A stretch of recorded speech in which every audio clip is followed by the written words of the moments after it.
Welcome back, Tribe. Have an episode here. Why I have no friends, no wife, no social life at 41 years old. Small channel, Rise and Fly, but he got almost 500,000 views. Let's get into it. What's up, YouTube? It's your boy, Mark Clyde from Rise and Fly. I want to give y'all a personal video today. As I've been on YouTube for approaching 1 year now, I mostly do travel videos and things like that. But today, I'm going to give you a personal video about me. So just trying to give you guys some introspect, I guess, on who I am as a person outside of just being a creator. And in this video, I'm going to be explaining why I have no friends, no wife, and no social life at 41 years old. And I'm going to tell you why. First of all, I have to give a shout out because I did get inspired to do this video by watching a YouTube video of a guy. His name, I believe, is Let Him Know Zoe. And I was really inspired by the honesty that he had portrayed in this video. And it inspired me to open up as well and explain why my life is the way that it is right now. So the story kind of begins as a kid. Of course, when I was young, I was the only son. I had two older sisters. One is 7 years older than me. One is 3 years older than me. And so growing up, it was just basically an only boy in the house, and I was the youngest also. So growing up, I kind of, was alone a lot, in my own room, doing my own thing, Occasionally, of course, I did have family members come visit, cousins come by, and, family. But overall, growing up in the house, it was pretty, lonely. I was to myself a lot. So by the time I did end up going to school, I was kind of like, I guess you could say shy. I didn't know really how to interact and make friends very easily. So growing up, I had very few people that I associated with in school. And eventually I did meet some people on my block and became friends with throughout school, middle school and high school. And even then, though, I never really liked big crowds of people. I don't know if that had to do with me coming up in a household the way I did, always by myself, but I just never gravitated towards large crowds of people. So whenever I did make friends, it was usually like, I just wouldn't let myself easily, open up to a lot of people. So I might have had, like, growing up, I would say total maybe like 3 friends. So he's introverted? Really, to me, even some of those people, they had their reasons for, wanting to be around me, whether it be. There's nothing outwardly wrong about this guy. He's just an introvert, doesn't like crowds, doesn't really like people. It's kind of normal. I don't know why he has no friends, no wife, and no social life at 41. Even if you're introverted, you at least have one homie, one good friend. The wife is iffy, especially in the world today. We talk about it all the time. It's too damn expensive anyways. And no social life. Does that mean he just never goes out? Which again could tie into him being introverted. But you're noticing that between all these guys that we're covering like this, it's not that they're weird, okay, except for like the 27-year-old and a couple of other ones, in that sense, like weird squirrely energy. This is a completely normal looking dude, normal life. He speaks well on camera. Nothing strange about him. Like, this is a guy you could just have a conversation down the street when you're grabbing a coffee, bullshitting about what the latest football team did or the weather or whatever else is going on in the world today, because life's crazy. But you would never suspect anything wrong. Like, this guy would be completely lonely with no friends, no wife, no social life whatsoever. A lot of this stuff is self-inflicted, guys. Some of you may call yourselves introverted, but I was in a similar way until I started hanging around different people that weren't actually draining the life from me. Sometimes you're just surrounded by snakes. Sometimes you're surrounded by people that aren't actually your friend. You're surrounded by these people because you crave some form of connection, but they're not the best people to have around you. That has happened to me before, hanging around the wrong groups. And being around people like that is extremely draining, and it makes you want to swear off the entire social scene altogether. But when you meet real ride or dies, real people you could be brutally honest with, men that you respect, you have your own tribe, your own brotherhood, there's nothing like it in the world. You would bleed for them. You would die for them, take a bullet for them. They would do the same for you. Likewise, you could talk to your boys, the real ones, your brothers, man. There's a huge difference between having a really good friend and like a ride or die. This is my brother that you can call at any time, no matter how long it's been since you've talked, and pick up right where you left off, no problem whatsoever. Talk to them about the most intimate parts of whatever it is that's going on in your life. Have somebody that will give you advice that you respect, isn't afraid to tell you the truth, will be brutally honest with what you need to hear, making sure you're doing good. And it's no strings attached. Brother, I love you. I just want to see you do well. I'm going to have to be brutally honest about your situation right here. Here's where the fuck you're going wrong. I need you to listen. Don't be an idiot. You're making this mistake. Bam, bam, bam, bam, bam. And you get set straight by your boys like that. And you keep it pushing. Sometimes you need the perspective. And it doesn't come across the same unless it's from men you respect that are also taking care of their lives, always fighting battles. We all have demons, dude. Everybody's going through some hard shit, oftentimes silently. In the friend group, sometimes if somebody's not posting long enough, like because we're all keeping in touch every day, whether it's with stupid memes in the Instagram, group chat, or just everybody's posting W's of what's going on in their lives. If somebody is not checking in like they usually do, somebody's going to write something. Hey, are you good? We haven't seen you around in a while. Even the simple things like posting in a group chat, something's always something going on. Yeah, it's been getting rough lately. Yeah, I've been dealing with a lot of extra shit. And then the group will coordinate and be like, okay, cool. It's time to go on a hike. It's been a minute. We all need to go decompress. And you take off with your boys, go out in nature, go on some brutal hikes, beat your body up a little bit, laugh at the absurdities, see how small you are in the face of mountains, running water, swim, jump off some cliffs, climb some rocks, burn your body out physically, and surround yourself with guys that you respect. And it's a life-changing experience. Let's get back into this.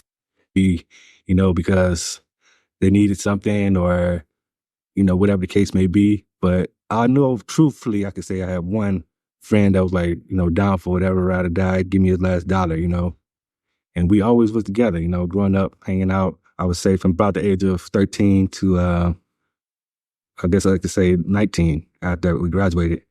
And yeah, closest friend growing up. And, our teenagers sometimes get in trouble here and there, doing wild stuff, crazy stuff in the street. Long story short on that, after a little bit after graduating high school, I'm trying to figure out what to do with my life. And, financial situation wasn't too great. Didn't know how I was going to make it if I moved out on my own. So I ended up enlisting to the Army. Once I got in there, the one friend that I had, we still talked occasionally on the phone, but, during like boot camp, you can't talk on the phone at all. So it's like no connection with anybody from the outside world. Once I got out of that and got to my unit, I spoke to them occasionally, but we're in different states. At that time, I was living in Clarksville, Tennessee. That's at Fort Campbell, Kentucky, but it's like right on the borderline. Anyway, yeah. So while I was in there, I've been there for a couple years. I did while I was in there, and we kept in touch. I still had his number. And when I was in there, it was like the same thing all over again. Growing up, it was like I'm meeting new people for the first time, and I don't really know who, like, what's what. Who I could really,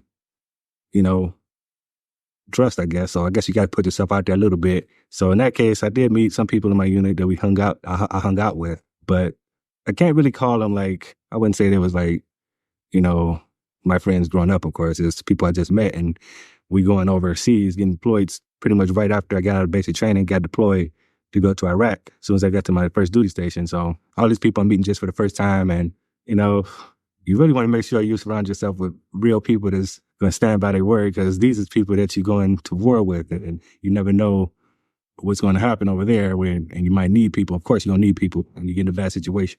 So anyway, I did have a couple people that we hung out with on a regular basis, there.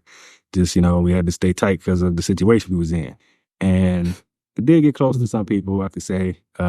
Unfortunately, in a short period of time of being over there for just 1 year, a lot of things happened. You might meet people that you been got close to, and now things happen where, in my case, see some people not make it back, while you're over there. And, people that you might have gotten close to, and something happened to them, and it just made me feel like I was kind of traumatized when you tell people a lot about yourself, you get to know people, and next thing you know, they're out of life because they've been taken from you in various ways. In this case, killed at war, and that really kind of did a number on me too, in a way, like where I felt like I didn't want to get too close to people because I, might end up losing them, So fast forward about I was over there deployed for a year. I get back.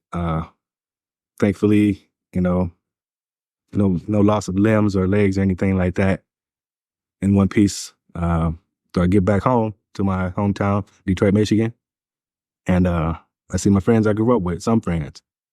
At least the one guy that I spoke about as being my main ride or die friend, I still had him when I came home, although other people had also passed away when I got home from things that just happened in the city, bad situations, crazy things. So the couple people that I could call my friends still left on the block, two of them was gone from, Street life. getting murdered in the city. Yeah, his situation sucks. So you got your friends involved in the street life in the city. Obviously, not a high chance of survival depending how deep you are in it. Then you go off to war. You're shipped off, right after boot camp, and the people you were making friends don't come back with you. So at this point, especially with the childhood he had, where he's already naturally inclined to be introverted, it leaves a sour taste in your mouth, and that's putting it lightly. What's the point of making friends? He probably questioned himself. Every friend I do make ends up dying. I don't want to get close to anybody. It hurts. You're sharing, you're bonding, you're trusting, and then either they get taken from you, whether you're overseas at war or at home on the streets. So yeah, dude, his situation sucks, and that's putting it mildly. But the message will always have to be the same. Yes, this happened to you, but you cannot let it define you. No matter how painful it is and how much it hurts, you have to understand that you are not your circumstances. The circumstances don't make the man. The man makes the circumstances. So isolating yourself like this, although we all can relate and why it would seem natural to turn into a hermit like this, isn't the correct response, because you are suffering in isolation. You do feel lonely. You would like to have a connection, all right? But it's the fear of loss. It's the fear of connecting and every other, negative emotion that he has swirling in his head due to his experiences that's stopping him from living a full life, which he otherwise could. That's what you guys have to understand. Let's keep going. And accidents, vehicle accident. One guy got killed by a car, and the other guy got shot on New Year's Eve, my other friend. So then I only had one friend. And at that point, it really made me, after coming out the military and losing people there and losing friends I grew up with, it really made me start feeling more, standoffish. Like I didn't want to associate with people or let people get too close to me because out of fear, kind of. So shortly after I got back home to Detroit out of the military, at the time, the situation pretty bad there, with the economy. It was like, 2004. It just started getting bad, like, the United States, as you guys know, with the recession and all of that. So wasn't really no opportunities in Michigan at the time. So I ended up moving to Florida because my mom, she found a job here because, situation up there, people getting laid off. She worked for the airline at the time and came down here and found a job here. And when I got out, she said, yeah, you should come down here to Tampa, Florida. So that's why I ended up moving to about a little less than a year of coming back out the military. So around 2005, I moved down here to Florida. And I talked to my one friend that I had left when I was there before I left, like, yeah, just letting him know what's happening. Like, yeah, I just got back, and, it's hard to find things here, man, still trying to figure out what to do with my life. I did manage to save a little money while I was in the military, but not enough really to, get out on my own because, I couldn't find a steady job there to support what I need to do to move out on my own. So that's when I told him, yeah, I'm kind of thinking about moving to Florida. I think I'm gonna move to Florida. I heard there's more opportunities there. I'm gonna put my mom there, and I don't know how to feel about when he told me this. He was just like, look, man, why you going out to Florida, man? It ain't gonna be no better there for you either. I'm like, man, that's cold. Like, I'm telling you, man, as a, person I grew up with, one of my best friends. And only thing he had to say is like negative stuff about it. So I'm like, well, maybe that's just his way of saying he don't want me to leave. But, as a man, you got to do what you got to do out there. I mean, you got to try to figure out a way. Everybody got to try to figure their own way in life. So I ended up, after that, we still remained, friends, of course. I ain't, put him down just because he talked negative. But I ended up moving to Florida. And, we stayed in touch over the phone and stuff, years went by. It just kind of like, we spoke less after being apart from each other, I guess. And to the point now where, we're not speaking at all. So the guy that I could say was my one true friend, that I know was, is, we're not even in contact anymore. So I don't know, part of that might be, my fault that I moved, and other things, people just as they grow, they just, grow apart sometimes too. So that's where that's at the moment as far as friends. When I moved to Florida in 2005. Yeah, and by the way, in the United States, in the West in general, it's really hard to make friends as an adult unless you put in the effort. It just doesn't fall in your lap. We're used to just going to school, being forced around people. The reason you were making friends as a kid or when you went to college or in the military is because you're forced into a situation where you're surrounded by other people doing something, whether it's going to school or boot camp, learning a trade, whatever it is. So for the guys that are feeling lonely and disconnected like this, you have to put yourself in these positions, these groups. You know, the easiest way that everybody can get access to a group of men that are on the right side of life and pushing themselves? MMA gyms, kickboxing gyms, boxing gyms, combat sport gyms are like the last mecca of masculinity for men today. Believe me, they will take you in with open arms. You could be an absolute noob, don't know how to throw a punch. You could look weak and frail and absolutely pathetic. They're not going to judge you negatively. The fact that you stepped into gym puts you far ahead of most normies that have never trained at all. And you will create a brotherhood so fast. You will be surrounded with people either on your level, who used to be on your level, or far beyond your level. That's going to encourage you and want you to keep coming back. And you'll end up making friends for life. I'm telling you guys, go to an MMA or combat gym, period. It's one of the few,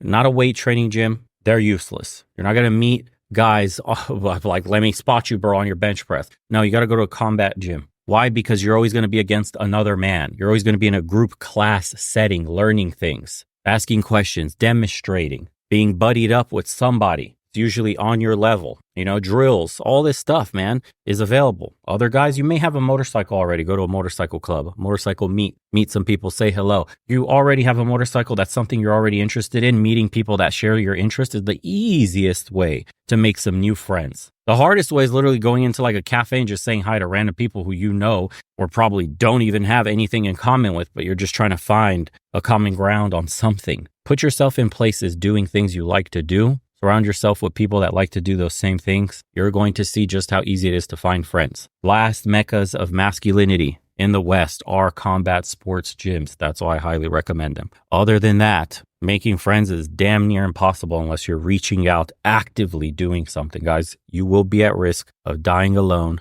No friends, no wife, no social life, because these open doors you can't even foresee. All these are tied. No friends, no wife, no social life. Because if he had friends, he could be going out, having a social life, grabbing a drink with the boys at the bar, where he then gets goaded on to talk to that group of hot girls. And one of them actually gives him his number, her number, excuse me.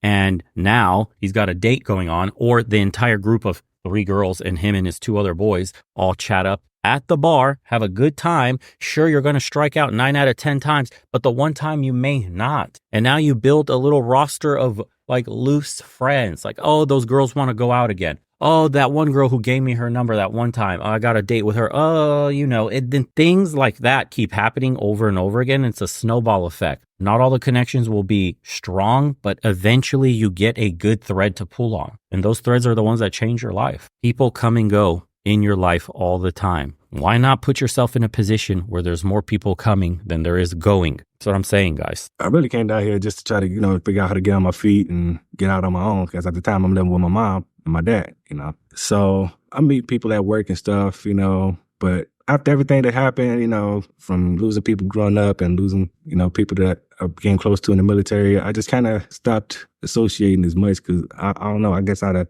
the fear of getting close to somebody and then losing them, I guess. And that has, I guess affected me in a number of ways, probably mentally. So it was just difficult for me to bring people closer into me again and, enough to make them friends, I guess. And so I did end up meeting people while I'm here in Florida. I did get into a relationship with a female for a number of years. And then I guess you could say we became friends. We were friends as well as lovers. And this brings us to the second point why I don't have a girlfriend or relationship at the moment.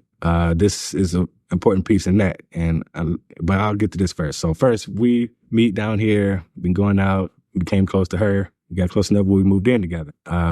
She was definitely, I could say, we kind of fell for each other. I was just probably, one of the few times I could say I was in love with somebody. And I believe she felt the same way. And we were we off and on, but we were together basically for about, 7, 8 years. And to the point where, of course, we moved in together. We even moved out to another state together. And I felt like if it was going to be somebody in my life, this was going to be the person, and we would be together until we were old. I felt like that, at the time. And she even had a kid, and I even, played stepdaddy on that, for a number of years. I really wanted to be with this lady, and I had feelings for her and her child. And we worked together as a family for a number of years until, as things happen in a relationship, trust issues come up, where I feel like I can't trust a person because they done some things, lied or did something behind your back. In this case, it was stealing, And I've been with this girl for a good 7 years. I trusted her completely with a lot of things. I didn't feel like she would ever betray me in a way like this. But I'm going to tell you guys something that I told very few people. And like I said, I trusted this girl completely, more than even the bank. I kept money in the house because I felt like she loved me to the point where she would never do nothing to hurt me like that. And maybe I feel stupid, of course, now. But anyway, at the time, we were supposed to be working together. Let this be a lesson to all men. When I tell you guys, never, ever, ever, ever date a single mother, period. That is not your kid, not your business, not your responsibility. Tell them, get back with the baby daddy. She owes you no loyalty, just to her kid. And the baby daddy is always going to have this unbreakable pull in her life, no matter what you do and how great of a man you are, because that's the father of her children. Boy. Towards a unified goal and save money so we could better, have a better future, of course, and be together. And I thought we was working together, but turns out she ended up getting a job and meeting people there, and, they get in her head and tell her stuff like, whatever. Anyway, enough stuff to get her to go in our bedroom closet that we shared, search the closet, because, we were saving money together. And she literally takes money from me after 7 years of being together. So-called love, right?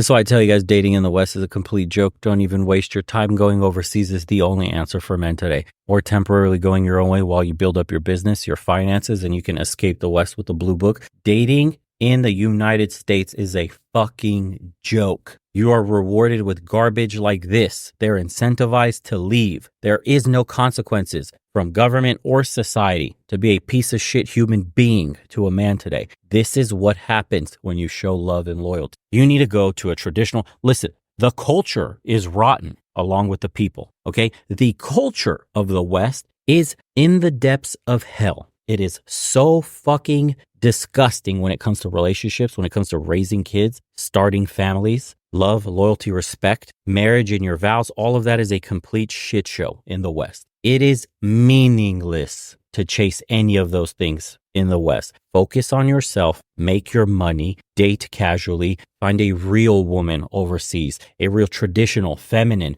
friendly woman that wants a man in her life, wants to have his babies, wants him to lead, and appreciates all the effort you put in, greatly appreciates the time you give her. This shit is crazy. I'd rather cut my own D off than ever date in the West again. That shit is wild. After seeing what life is like in Eastern Europe, what the women are like in the Balkans, talking to a bunch of the guys in the private community and how their dating lives are in Southeast Asia, the ones that are there, other dudes that have went all around Latin America, I'd rather cut my dick off than waste 1 second on an American woman. I don't give a shit how mean that comes off. You know, if you've been overseas, exactly what the fuck I'm talking about. And if you want to gaslight and be like, not all of them are like that, I don't give a shit about the needle in a haystack. I don't give a shit about the one out of millions that are decent. Look at what happened to this guy.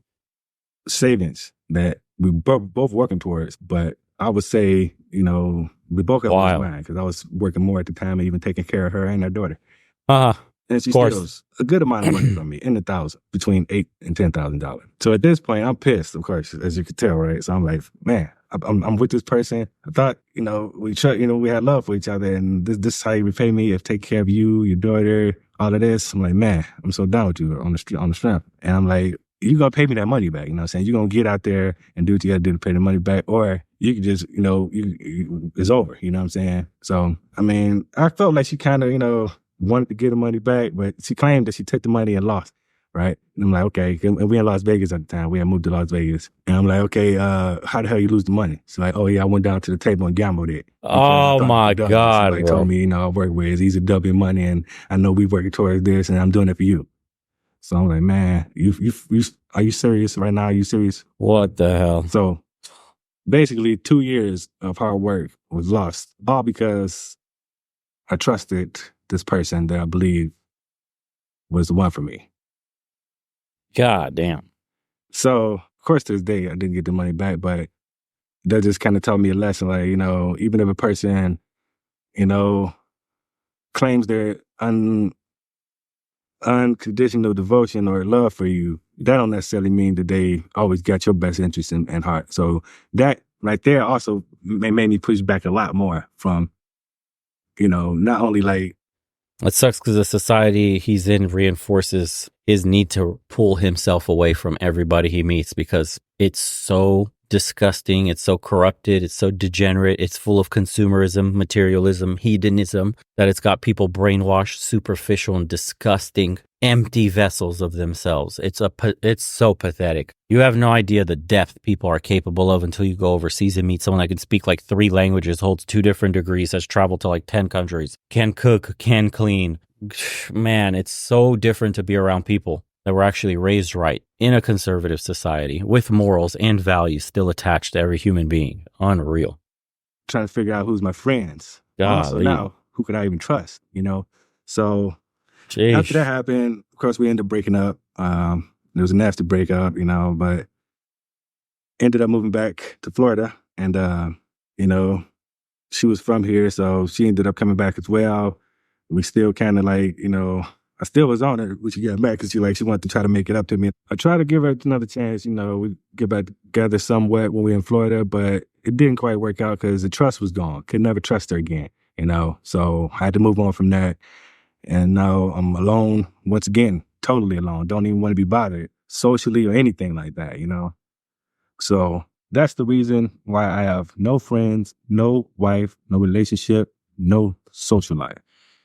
And I don't know how long it's going to be this way, man. Like, it's been a little while now. I'm still trying to learn how to, heal and grow. And I'm really kind of just working on myself right now as a person and just...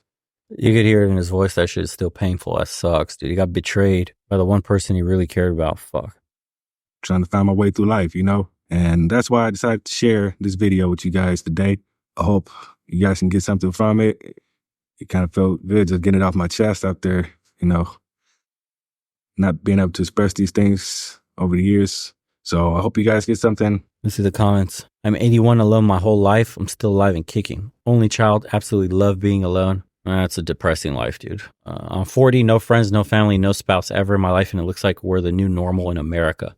Unfortunately, this is more common than people think. I'm 39, not married, have no children, stopped talking to my toxic family, and no social life either. But it's the best thing for me in this season of my life. Jeez, bro. I'm 48, burnt out on being socially deceptive. Oh, no, sorry. He says, I'm 48, burnt out with being socially deceptive. I'm a true introvert, no friends, no close family ties, no social life. I look forward to work and running errands. Jeez, that's depressing. I'm currently 35 years old, no wife/kids, no achievements, not rich, and questioning myself, why do I even exist in this world? Boys, if you're feeling like that or any type of way, remotely close to that, I recommend the Discord is free. Surround yourself with guys that have similar issues and are looking to reach out. Go to the MMA gyms like I told you. If you want to join us on calls directly that I post on the second channel, like the ones you see here, all the links are in the description below. Check out the private community. Please, it can save you from doing something potentially dangerous. Maybe even help you find purpose in the world and try to guide you on the path and help you move step by step. No one's going to hold your hand. You're going to have to want this yourself, but it is a game changer to know that you're not the only one that's lost. It isn't only just you, and a bunch of other men are currently undergoing